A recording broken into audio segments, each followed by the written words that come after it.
Ja, rodil sem se na Koroškem. Živeli smo v bloku na Ravnah na Koroškem. Se dobro spomnim tega življenja.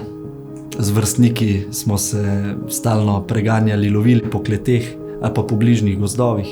Pravzaprav je bila še sreča, da sem imel res toliko vrstnikov, ker sestra 5 let starejša sva bila kar veliko sama. Mama je bila samohranilka, imela pač normalno službo in včasih je prišla domov šele pozno popoldne. To je bil en tak čas sicer otroške brezskrbnosti, na drugi strani pa ene, lahko rečem, preprostosti, včasih tudi materialnega pomanjkanja, ampak kot otrok niti tega nisem tako močno čutil. V osnovno šolo sem hodil zelo blizu bloka. Osnovna šola Koroški Jeklarji je bila večja šola. V šoli sem se dobro počutil. Res.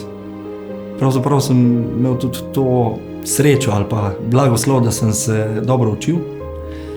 In pravzaprav sem lahko še komu pomagal. Hkrati pa tudi že malo bil aktiven v kakih drugih dejavnostih ali pa obšolskih dejavnostih. Sredi osnovne šole, nekje v 5. razredu, smo se preselili na podeželje. To je bila prva sprememba. Tam je bil drug stil življenja, ker nekaj sem postal vozač v šolo, najprej peš, potem z vlakom ali pa avtobusom in nazaj. Tudi glasbeno šolo sem hodil za klavirsko harmoniko. In tudi dnevi so se včasih končevali po zimi, tako da sem po trdi temi hodil po gozdu domov. To je bila res prva sprememba v tistem času. Druga sprememba je bila pa osamosvojitev. Oboje me je zaznamovalo. Takrat je bila ta osamosvojitvena vojna. Se spomnim, da sem bil praktično skozi prilepljen na televizijo. Gledal sem vse tiskovne konference, Jelka Kacina in vseh ostalih, ki so takrat, Lojzeta Peterleta, vseh, ki so takrat vodili to slovensko osamosvojitev.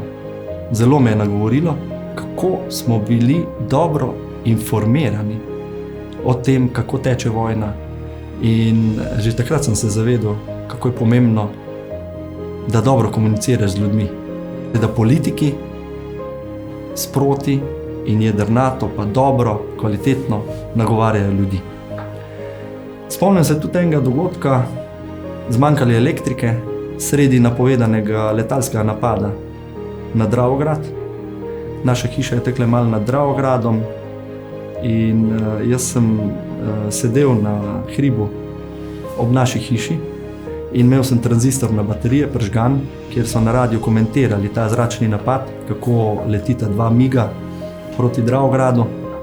Hkrati je pa potekalo tudi kar nekaj bojev tamle v Bokovju, ki je vojašnica, pa je bila ena kolona jugoslovanske armade blokirana. In sem v živo gledal, hkrati pa po radiju poslušal, sem bil zelo, zelo napet, kaj bo. In hkrati sem gledal in poslušal, da je pravzaprav, ker kasneje smo zvedeli, da je bil en pilot Slovenc in je odvrgel bombe, ampak na srečo sta padli v Dravo. Verjetno je pač želel po svojih močeh prizanesti škodo in vse drugo, ohraniti življenje. Sem mu za to hvaležen. Že kot otrok sem rajš gledal dnevnik, kot pa kakšne nadaljevanke ali pa risanke. Spomnim se, kako me je res pritegnilo vedno znova to dogajanje v Sloveniji in v svetu.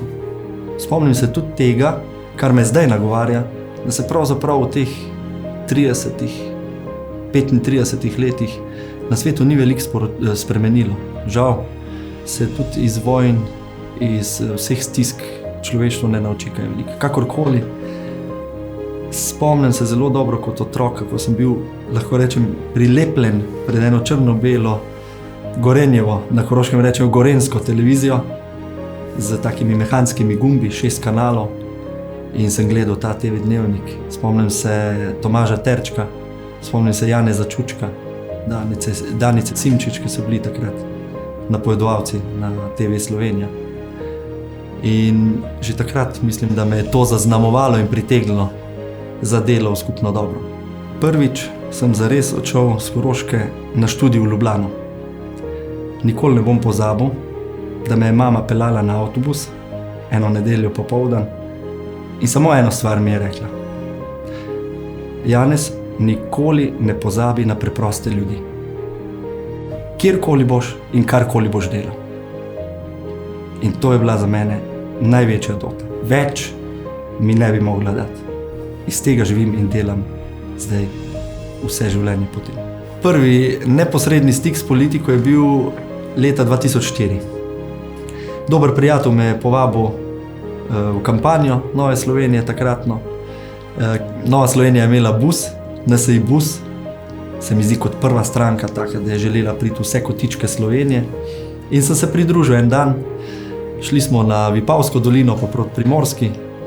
Zelo je bilo dinamično, veliko srečevanje z ljudmi, veliko postaj. Pomagal sem kot prostovoljc, recimo na točkah, kjer smo se ustavili, sem delil material, kaj prijel, pomagal deliti, ne vem, tudi kako hrano, pogostitev, vse, kar so ljudje pripravili.